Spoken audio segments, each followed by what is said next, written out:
Welcome to the final project of computer graphics. First of all, we can check how the crowd is coming together. That is, the different members of the crowd are going to the same direction, making a block, and then coming to persecute the target. This is because not only I used the three regular rules of Boyd's, yeah, the actual crowd algorithm for the movement is Boyd's, but also included a target persecution rule in order to make the enemy characters intelligent, which is one of the advanced features. Moreover, they have hierarchical animations as they can move their limbs, and in a kind of realistic way, since well, it's a realistic movement, and they also turn to the side that they're walking on, just as the user character. It should also be noted that in the case of the enemies, x-axis has more priority over z. That's why now we are checking the x-axis. If they were only to move in z-axis, we would check the z movement.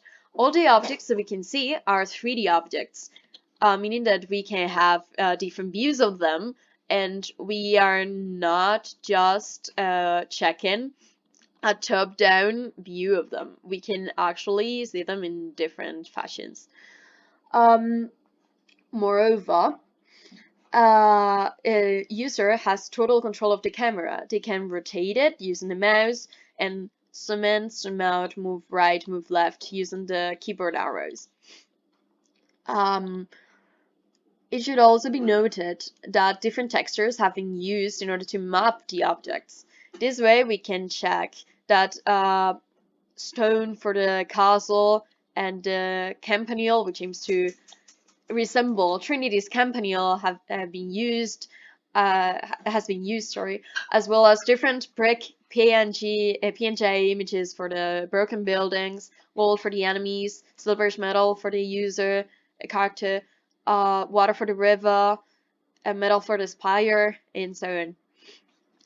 It should be noted that all objects have been applied, well, all specific texture objects, textures which, as I said, have been generated using PNG files, have different qualities regarding fong illumination, since all of them have unique and different combinations of specular coefficient and object color.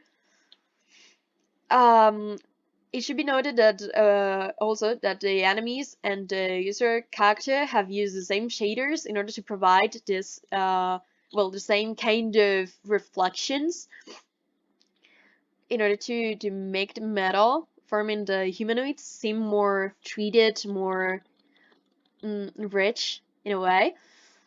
So yeah, that would be it. Regarding the illumination, apart from the fact that all materials have different properties, we should also note that the illumination uses both specular, well, both ambient and diffuse lighting, as well as specular, as we can check in the reflections, which are especially notable in the humanoids and the top part of the castle. But not only that, all objects have actual visible highlights if we stop to see them. This is that these ones are the most obvious in order to show in a short period of time. Then, regarding the dynamics and physics, we can actually check that we have a day cycle, being blue during the day, red at sunset, and grayish during the night. During the day, the sun is rotating around the zenith. Well, the sunlight is rotating around the zenith with a point lighting, and during the night we have the moon rotating around the zenith. That's why we have a more yellowish light in sun hours and a more bluish light in night hours. There is an additional light in the castle, which aims story-wise to keep enemies away, which is there. That point of light that forms over here.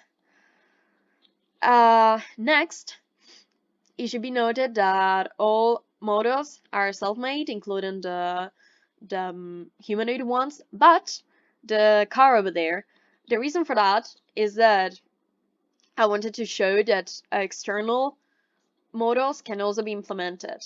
I acquired that from a specific resource that I mentioned in the report. And there are different, the terrain has different heights, meaning that we can go down to the water and splash on it. We can actually check that because of the fact that it covers part of our legs. Then we can go to the bridge, which is a little bit lower than the height of the block of terrain, as we can see by the fact that no, it goes a little bit up. And then in the castle, we can actually go up, sorry, up and down, and then we can finally go up again in the next one. Images of that are also provided in the report. And now we're gonna focus on the story behind it. So,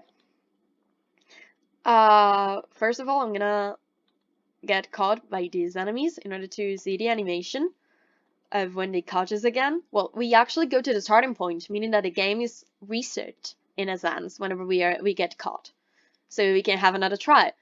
In this story, the humans started abusing cybernetic implants in the future, and that is the reason why the artificial intelligence took over the consciousness.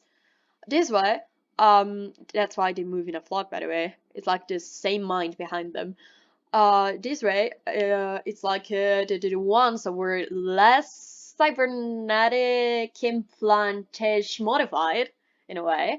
The ones that were less modified with cybernetic implants are the ones that still have their consciousness intact. And that's why the artificial intelligence moving the bodies of the remaining ones are trying to persecute them.